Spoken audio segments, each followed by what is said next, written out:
আমার কি টাকা ছাপানোর মেশিন আছে? যখন চাইবে তখনই দেবো। জমি কিনতেই তো 2 লাখ টাকা শেষ, বাড়ি বানাতে টাকা লাগবে না? বাড়ি বানাবার কোনো দরকার নেই, শ্মশান বানাবার জন্য টাকা লাগে। জমিটা ওর জন্য রেখে দাও, আমাকে এখানে পড়াবে। কি যা তা বলছো? জানো, 1 বছরের মধ্যে ওখানে এয়ারপোর্ট হবে, রেল স্টেশন হবে, সমুদ্র বন্দর হবে। আমি আর কোনো টাকা দিতে পারবো না। কি কি বললে? পারবে না? বললাম তো পারবো না।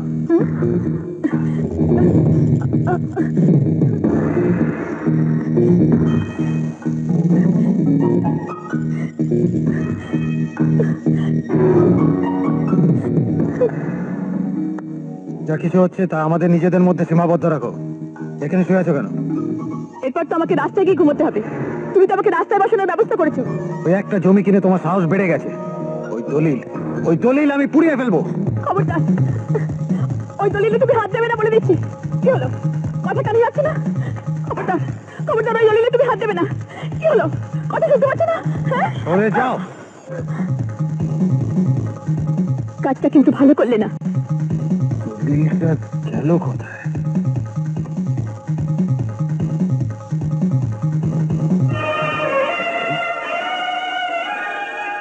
এটা তো আমি ফিরিয়ে দিয়েছিলাম।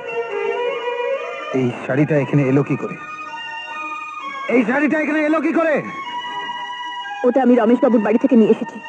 রেখা, শাড়িটা আমি ফিরিয়ে দিয়েছিলাম। কিন্তু শাড়িটা আমার খুব পছন্দ হয়েছে। বাহ বাহ বাহ বাহ বাহ, অনেক ভাগ্যবান আমি, অনেক ভাগ্যবান।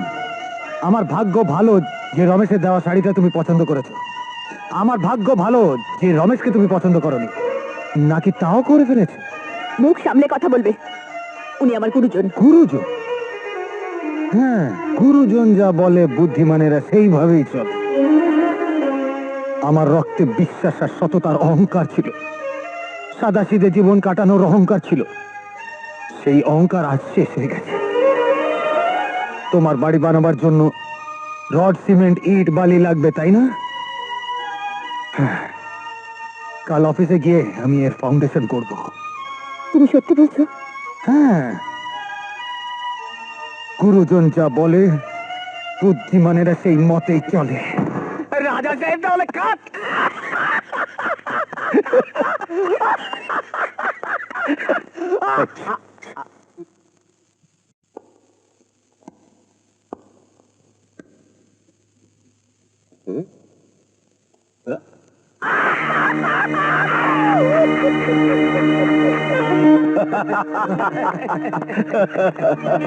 না স্যার, আমারটা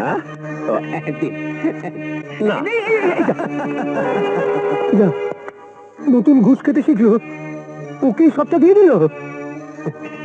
গুরুজনেরা যা বলে বুদ্ধিমানেরা সেই পথেই চলে। আসো, তোমার ফ্যাক্টরি দেখলাম, খুব ভালো লাগলো, দারুণ ফ্যাক্টরি করেছে। আসুন আসুন, বসো বসো। না না না, ওই চেয়ারটা তোমার, ওতে বসবে তুমি। আসো বসো। Thank you.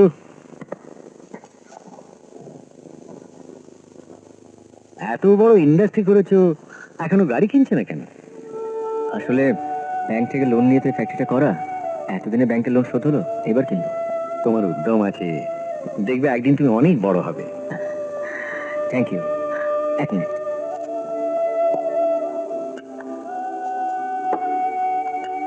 আমার মেয়ে খুব জেদি,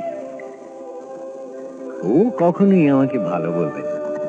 আপনার মেয়ের আপনার উপরে তো রাগ কেন? ওর কোনো দোষ নেই। বাবাকে চরিত্রহীন দেখলে কোনো মেয়ে কি মাথা ঠিক রাখতে পারে? মানে, বিয়ের পরদিনই সকালে মেয়ে তোমাদের বাড়ি থেকে চলে এসেছিল, মনে আছে? হ্যাঁ, ও বেরোনোর পর তোমার দিদি আমাকে টেলিফোন করে বলেছিল। আমি ভাবলাম আমাকে এমন একটা কিছু করতে হবে যাতে মেয়ে এসে ফুটবলের মতো রিবাউন্ড করে আবার ফেরত চলে যায়।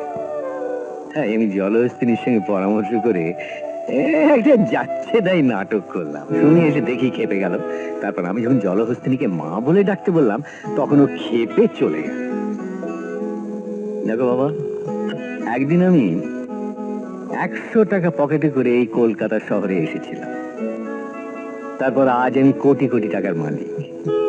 এর পেছনে সব থেকে বড় অবদান কিন্তু আমার স্ত্রী। তার ভালোবাসা এবং অনুপ্রেরণা না পেলে আমি কিন্তু এত বড় হতাম না। আমার স্ত্রীকে তাই এক মুহূর্তের জন্য আমি ভুলতে পারি না।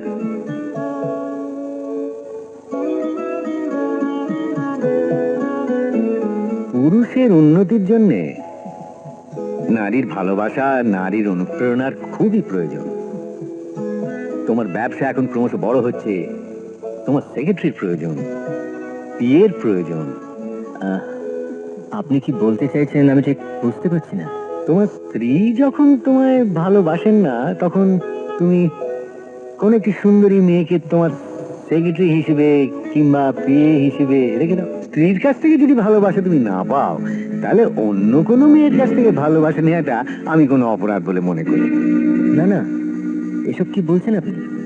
সুমি আমার স্ত্রী, ও আমাকে ভালোবাসুক না বাসুক, অন্য মেয়ের কাছে যাওয়া তো দূরের কথা, আমি এসব কল্পনাও করতে পারবো না। না না, এসব আমি ভাবতে পারবো না। মরে গেল না।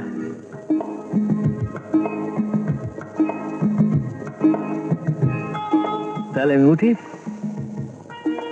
তীর আমি যেখানে মারতে চাইবো ঠিক সেইখানেই লাগবে। আমার নাম অরুণ চৌধুরী। আমার মেয়ে সত্যি ভাগ্যবতী যে তোমার মতো স্বামী পেয়েছে। Thank you sir, thank you very much. চলি।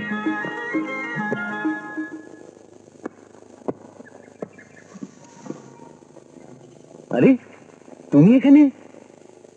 এটা আমার স্বামীর ফ্যাক্টরি। এখানে আমি আসবে না তো কে আসবে মিস্টার চৌধুরী? আবার বাবার নাম ধরে কথা? নিজের মেয়ের কথা চিন্তা না করে তুমি কিনা বলেছো সুন্দরী সেক্রেটারি রাখতে। আমি তোমার নাম ধরে কথা বলছি, এটা তোমার পরম সৌভাগ্য। আচ্ছা আচ্ছা, এটা আমার পরম সৌভাগ্য। কিন্তু তুমি এখানে কোন সৌভাগ্যে এসেছো মা? আমার স্বামীর সৌভাগ্যে। আমি আমার স্বামীর জন্য খাবার নিয়ে এসেছি। ও, তা যাও গিয়ে দিয়ে দাও। না, আজ আমি ওকে না খাইয়ে রাখবো। দেখবো দেখবো কোন সুন্দরী সেক্রেটারি এসে ওকে খাওয়ায়। না মা, এটা করা ঠিক হবে না, এটা করো না। 100 বার করবো। তারপর তারপর আমিও দেখাবো মজা। কিন্তু ওর খুব খিদে পাবে।